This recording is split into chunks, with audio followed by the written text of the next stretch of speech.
이거 했으니까 더 좋아질 것만 생각하고 그러고 싶어요. 나이가 비교적 젊은데 또는 가족력도 없는데 이렇게 고혈압이 생기고 그것 때문에 계속 약을 먹어도 혈압이 잘 조절이 되지도 않고 또는 당뇨가 또 발생해서 당뇨 때문에 굉장히 고생하면서 젊은 나이에 골다공증도 발생하고 조금 이상하다 하면은 한 번쯤은 이런 호르몬 계통에 이상이 있지 않느냐를 생각을 한번 해보고 의외로 고칠 수 있는 고혈압, 고칠 수 있는 당뇨병 이런 병들이 많다는 거죠. 그러면은 이거는 굉장히 그런 거를 앓고 계신 분들한테는 굉장히 희망적인 얘기거든요. 또 다른 호르몬 기관인 갑상선. 윤상영 씨는 갑상선 결절 진단을 받았다. 굉장히 몸이 이제 이렇게 나른하고 또 의욕이 없고 이제 무슨 일을 해도 금방 지치고 스트레스가 좀 많이 이렇게 쌓이는 상태가 돼서 침을 삼키면 목에 멍울이 만져졌고 피곤하면 이 부위가 더 커지곤 했다. 그런데 윤상영 씨가 갑상선 때문에 병원을 찾은 것은 이번이 처음이 아니다. 5년 전에 오른쪽 갑상선 암으로 오른쪽 갑상선을 떼내는 수술을 받았고요. 수술을 하게 된 이유는 왼쪽에 남아있는 갑상선에 생긴 혹이 커서 미용적으로 밖으로 보이는 문제점이 하나가 있고요.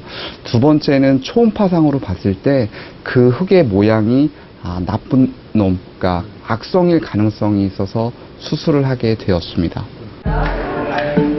수술실. 마취가 시작된다. 종양은 물론 제 기능을 하지 못하고 있는 갑상선까지 모두 제거할 예정이다. 갑상선 초음파 영상을 면밀히 관찰하는 집도의. 갑상선 종양이 양성인지 악성인지 아직 정확히 진단할 수 없는 상태다. 5년 전의 수술 부위를 다시 설계해 왼쪽 갑상선과 종양을 제거하기로 했다. 윤상영 씨처럼 갑상선 종양이 갑작스럽게 커진 경우 암일 가능성이 있기 때문에 대부분 갑상선을 제거하는 쪽으로 수술 방향을 결정한다.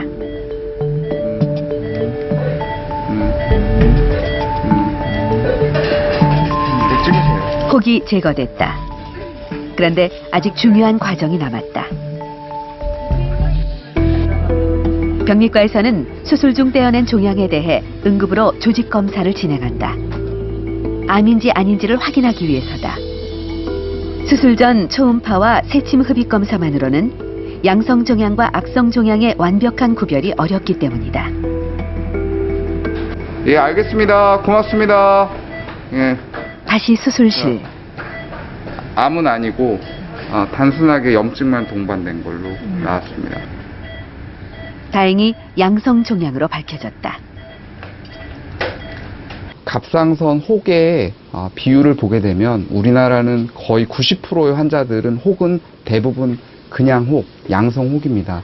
그 중에 약 10%의 환자가 악성, 암일 경우가 있고요. 갑상선 혹이 갑자기 커지거나 혹은 4cm가 넘어가면 다른 그냥 혹보다는 암일 가능성이 증가하는 것으로 밝혀졌기 때문에 본인의 갑상선 혹이 크거나 혹은 갑작스럽게 커졌을 경우에는 초음파 검사랑 세침 흡입 검사가 필요하다고 할 수 있겠습니다.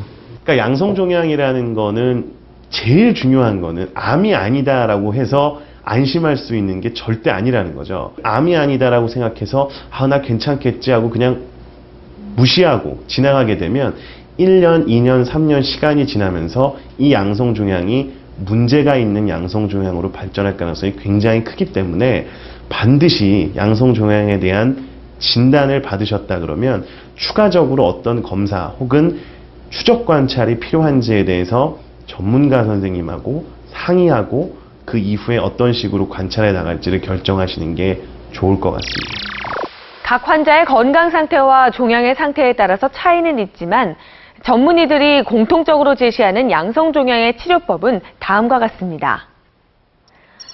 대장의 경우 내시경에서 발견되는 용종은 모두 떼어냅니다. 대장 용종의 60~70%는 5년에서 10년 뒤 암으로 진행되는 선종이기 때문이죠. 자궁의 경우 계속 자라나거나 생리통이나 생리과다 등의 증상이 있을 때 수술을 고려합니다. 췌장은 종양이 췌액의 흐름을